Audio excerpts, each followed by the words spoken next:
Hai semua, kembali lagi bersama Mimin bercerita. Mimin tegaskan ya bahwa channel ini full spoiler. Tanpa basa-basi, yuk simak ceritanya.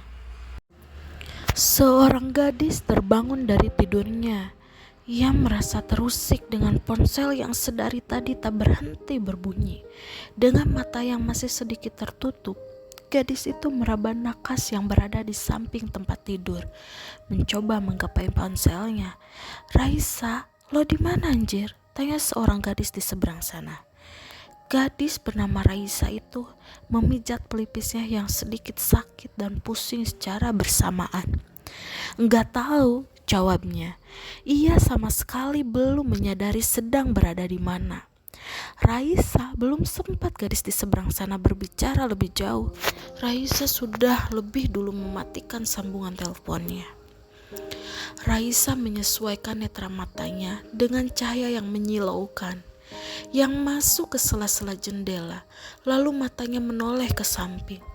Matanya membulat ketika melihat seorang pria tengah tertidur dengan posisi tengkurap. Raisa menelan salipannya dengan kasar. Ia bukan jenis cewek polos yang tak tahu apa-apa. Namun, ini di luar prediksinya. Mengapa ia terbangun dengan seorang laki-laki berbaring di tempat tidur yang sama dengannya? Oh, sungguh ini sebuah bencana. Sial, umpat Raisa. Tamatlah riwayatnya sebagai gadis yang baik. Perlahan tapi pasti, ia turun dari atas tempat tidur. Ia kembali mengumpat kasar ketika semua badannya terasa sakit. Jangan lupakan dirinya yang masih tak memakai apapun. Shh. Raisa menatap sebuah hoodie kebesaran yang tergeletak di lantai. Pakaian dalamnya juga berada di sana. Dengan berat hati ia memakai hot pants-nya. Ia menatap hoodie yang sudah berada di tangannya itu. Dengan cepat, ia memakai hoodie itu membungkus tubuh mungilnya. Tanpa berlama-lama, Raisa mengendap-endap menuju pintu kamar. Entahlah, ia tak tahu kamar siapa ini. Yang jelas, ia ingin keluar dari sana. Satu kata yang keluar dari bibir Raisa ketika ia keluar dari dalam kamar. Ia berada di dalam apartemen. Raisa melangkah keluar dari apartemen. Ia tertatih menuju lift, lalu menekan tombol angka 1. Ia menyandarkan punggungnya di lift, lalu mengusap kasar wajahnya. Sialan, gumamnya. Gadis itu hanya mendengus kasar dan kecewa serta menyesal. Tak ada air mata yang jatuh dari pelupuk matanya. Terlahir dari dunia keras, membuat Raisa tak bisa menangisi apapun, kecuali menangisi mamanya yang telah meninggal beberapa tahun lalu. Beberapa menit kemudian, ia sampai di lobi apartemen. Raisa keluar dari sana dan menelpon seseorang. Jemput. Di sisi lain, laki-laki bertubuh kekar itu melenguh ketika tidurnya terusik. Ia membalikkan badannya hingga menjadi telentang. Rasa sakit di kepalanya tak lagi dapat dijabarkan. Saga, cowok itu membuka matanya perlahan. Ia menatap langit-langit kamarnya. Benarkah ini kamarnya? Saga duduk dan bersandar di handboard ranjangnya. Ia menyerangit ketika melihat kamarnya yang berantakan. Netra matanya jatuh pada sebuah bra berwarna hitam yang berada di lantai kamarnya. Sontak laki-laki itu membulatkan matanya. Saga mengangkat selimut yang melilit di pinggangnya, dan sialnya dia tidak memakai apapun. Dengan cepat Saga turun dari ranjang dan menyambar celananya. Tanpa memakai atasan, ia berlari keluar kamar. Namun sayangnya, ia tak mendapatkan apapun. Hanya sebuah kunci yang melekat pada handle pintu. Sialan, Saga meramas rambutnya dengan kasar. Dirinya yakin dia telah meneduri seseorang. Laki-laki itu menggeram marah. Siapa yang telah menjebaknya? Ia takut mamanya akan marah jika mengetahui hal ini. Saga kembali ke dalam kamar. Ia membereskan kekacauan ini sebelum mamanya datang dan melihat kamarnya berantakan dengan pakaian. dalam yang masih tergeletak di lantai. Saat menarik selimut, alangkah terkejutnya ketika melihat bercak darah di atas ranjang, dan matanya kembali membelekang. Ia meneduri seorang gadis perawan, sungguh bangsa sekali dirinya ini. Buk! Saga menendang ranjangnya. Oh, rasanya ingin meledak dan menonjok seseorang sekarang juga.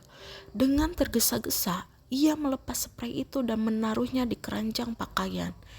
Tak lupa, pakaian dalam yang di lantai itu diambilnya juga.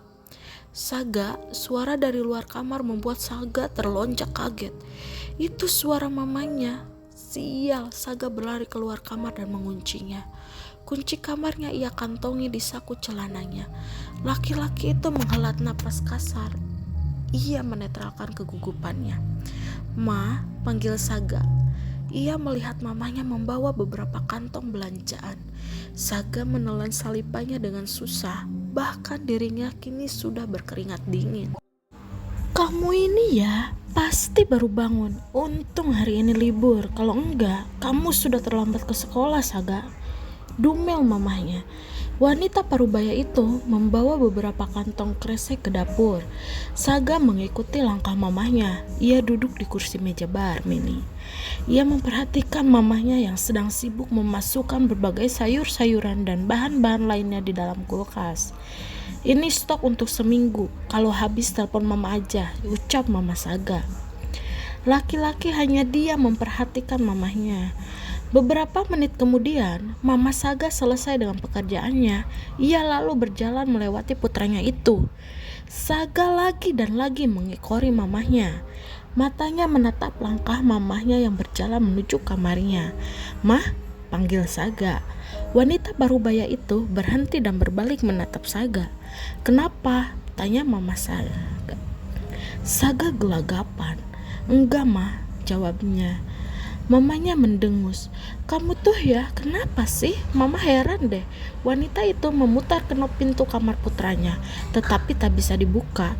"Loh, ini kamar kamu kenapa gak bisa dibuka?" tanya mamanya. "Buka, Gih, mama mau bersihin kamar kamu, pasti berantakan," lanjut mamanya. Saga meraih tangan mamahnya. "Nggak usah, Ma, biar Saga," ujarnya. Wanita itu mengenyit. "Kenapa? Biasanya juga mama yang bersihin kamar kamu." Saga gugup. Tak mungkin ia membiarkan mamanya masuk ke dalam kamarnya dan melihat kamarnya yang lebih katakan dari berantakan. Saga aja yang bersihin kamar, lagian Samudra lagi mandi di kamar Agas, alibinya.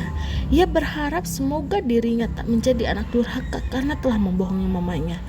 "Loh, Samudra ada di sini ya? Nginep di sini dong," tanya mamahnya. Wanita itu berjalan menuju sofa dan duduk di sana. "Iya, Ma, Samudra nginep di sini," bohong Saga. Ia tak mungkin jujur pada mamanya sekarang. "Ya udah, Mama mau masakin kalian, pasti lapar kan?" Saga langsung berdiri. Aduh, bisa berabe jika mamanya terus-menerus berada di apartemennya. "Gak usah, Ma, nanti Saga aja yang masak," tutur Saga. Mamahnya kembali dibuat heran. Ada apa dengan putranya itu? Tak biasanya ya seperti itu. Belum sempat menyelesaikan ucapannya, ponsel mamanya sudah lebih dulu berbunyi. "Halo, Rin," ucap mamanya Saga pada wanita parubaya orang di seberang sana. "Lah iya, aku lupa," mamanya Saga kemudian mematikan sambungan teleponnya. Ia menatap putranya. "Mama pulang dulu, salam sama Samudra." Saga mengangguk menjawab mamanya. Wanita itu kemudian keluar dari apartemen anaknya. Saga bernapas lega. Untung saja tantenya itu menelpon mamanya. Namun raut wajahnya kembali mengeras mengingat apa yang terjadi semalam.